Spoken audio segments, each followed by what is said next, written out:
Okay, join me to talk all things health, happiness, particularly well-being mentally as well as physically, is none other than Gus Worland, my good friend.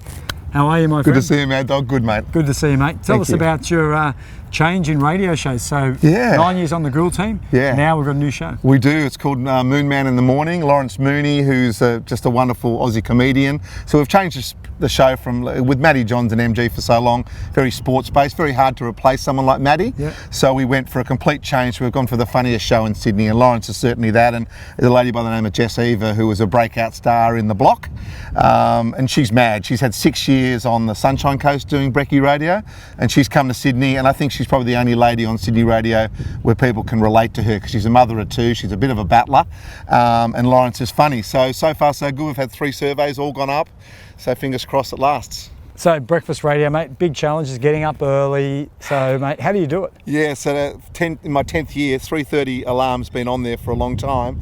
I think you operate, Mad Dog, slightly jet lagged all the time. Yeah. So you're never quite 100% until you have your nice big long breaks. And that's one of the good things. We have teachers' holidays. So it takes you about a week or so to get back into the routine, and then you're fine again. But the problem for me is going to bed early. Yeah, I was going to I've got 3 teenage kids. I've got a wife who's very busy. And so just to connect with each other at home, you know how important that is for my well-being, for dads to spend time with families and their wife.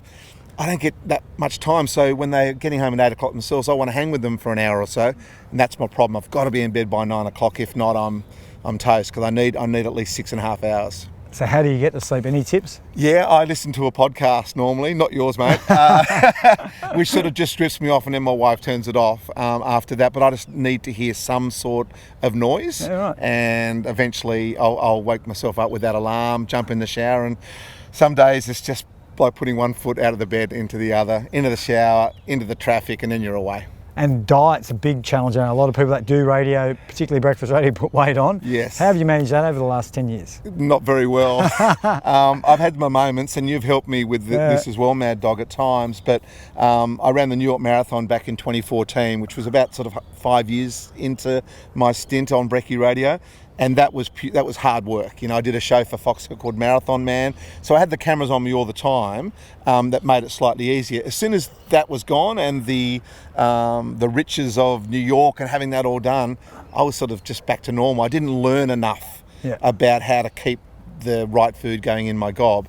I'm an emotional eater. I tend to just eat as soon as any sort of pressure comes, any sort of celebration, any sort of disappointment, which means I'm always looking for a cheap opportunity to shove something down my gob, which is not good for me. So it's a constant battle, and I think it is for most Aussie blokes. Yeah, it is. It certainly is. So what's your advice around that? Most blokes and women struggle emotionally when they get stressed, they eat the wrong things. Yeah. Have you learned any tips over the years to battle it or combat it, sorry? Yeah, I've learnt the tips, but I actually find it very hard to then put them into play. So it's a matter of planning everything out properly. So I should, the night before, have everything packed, everything that I know what I need to eat, and I need to be able to take away that initial urge. When something bad or something good happens, I've got to tell myself, no, that's not an opportunity to eat.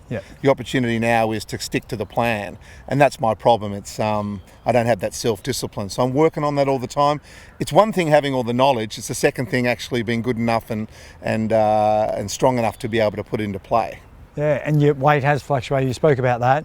I've been 145, Mad Dog. I've been 109. I've been 103. I've been 126. At the moment, I'm 123, down from 135. So I'm on my way. I've got a personal trainer, a bloke called Aidan, who's an absolute quality bloke. He doesn't flog me. He doesn't redline me. He just tries slowly but surely just to fit my life into some sort of program. If I muck it up, it's no big deal. He talks about having a budget each week of food, a bit like a budget when you're young with money. He said if you go and have a Macca's, you're spending half your rent money. So at some stage you need to have a couple of days where you're not spending anything at all. So isn't it better just to sort of be a little bit better, don't have those big days or those big Chinese feeds or 20 beers like at the Origin last night, that sort of stuff. So I'm learning, but it's a battle, and I think every time I talk to blokes who are my size, we all have the same problem. Yeah, so diet is probably more important than exercise, would you say? I'd say so. I mean, for me, if a personal trainer like Aidan says do something, I do it. The problem is when I'm by myself and I have an opportunity to do something bad with my food, I tend to make that bad choice more often than not. So for me, I keep hearing the 80-20 rule.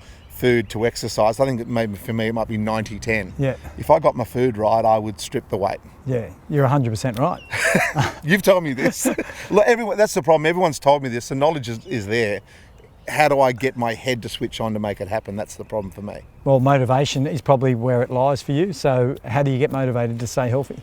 Well, it should be. I know the right answers to these questions. It should be my wife. It should be my 3 children. 2 of them are daughters. I want to walk them down the aisle. I don't want to be a parent that's sitting in a seat with the grandkids running around and granddad can't get up, or I'm shoving a whole lot of cocktail of medicines in my gob when I'm 60. Yeah. I'm 50 this year, so I know all this stuff. But for some reason, there's a part of me that thinks I'm bulletproof. There's a part of me that thinks, oh, that's going to be someone else. I'm going to be able to do whatever I want and just get away with it.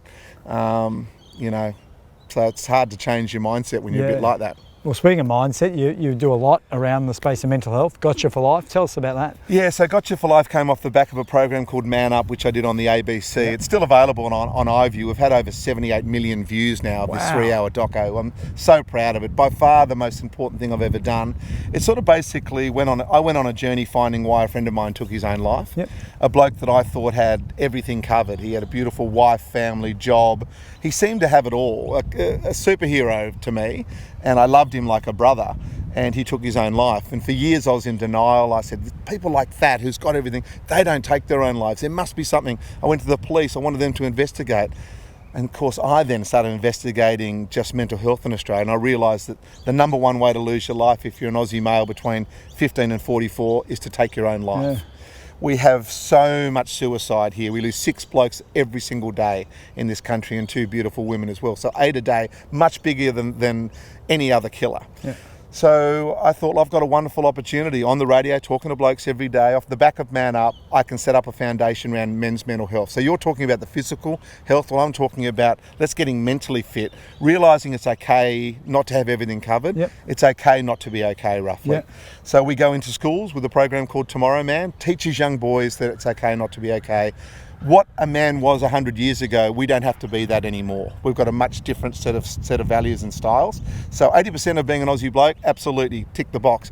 Now you should have someone that you can talk to, warts and all. Have a proper conversation that's honest, that's vulnerable, where you're put in a position where you're out of control, but someone's going to be there to catch you. Someone's going to be there to give you a cuddle. And if we get blokes to think that way, we're more likely not to keep stuff in our heads. Yep. We're more likely to get it out. And if we get it out, we're more likely to be mentally healthier. So we've got all these programs going into schools, because I think if we get into the young blokes, they might be able to teach blokes like us a few lessons ourselves, because we never learned it from our dads, because they never knew. We've got information now that can help us, so that's what we're trying to do. So what are some quick tips you give blokes out there to be more mentally fit? Go and find one bloke in your group. So everyone talks about Aussies are having mates, and we all have, you played with blokes, you won premierships, won test matches, origins. There'll be a whole lot of blokes you know that are mates, and there's blokes watching this now go, I've got 20 mates. I've got blokes I can go and have a beer with, I can do this or that. Turn one of those mates into a proper friend. And there's a difference between a mate and a friend. So turn one of them into a friend by having a proper conversation saying, if I get into trouble, if I need someone to talk to, can I talk to you? And a lot of blokes will go, what are you talking about, mate? You're changing our relationship. You go, I'm changing it because I need to find that one person. And sometimes you might need to ask a few to get the right one. So find the right person and open up a dialogue that is really open, really vulnerable and honest. And if you can do that, every time you start feeling a bit average, you're on the phone to that bloke, or you're texting him saying, mate, can we catch up for a coffee? I need to have a Gotcha for Life conversation. That's what we're trying to teach boys to do, and us men should have that as well. It's all right not to be okay. So Gotcha for Life, how do we find more about that? Yeah, so gotchaforlife.org is the website. It's got all the information there, and we've got some wonderful supporters. Chemist Warehouse is our absolute #1 supporter, and which means if you are a sports club and you want your blokes to have a chat, you don't have to come up with a budget. We can do it for you. We turn up absolutely. I don't want money to be a problem for anyone to get this type of coaching. Yep. So if you want it, you can have it. Just come and click on, let us know where you are, we'll give you a call and organise it. We had a couple of days on the Northern Beaches last month. 256 blokes turned up to one at Avalon, another 160 at Collaroy, one out at Penrith, and there was 150 blokes. We've done sports clubs, schools, whatever you need. If you don't have the budget, doesn't matter, we can come and do it for you.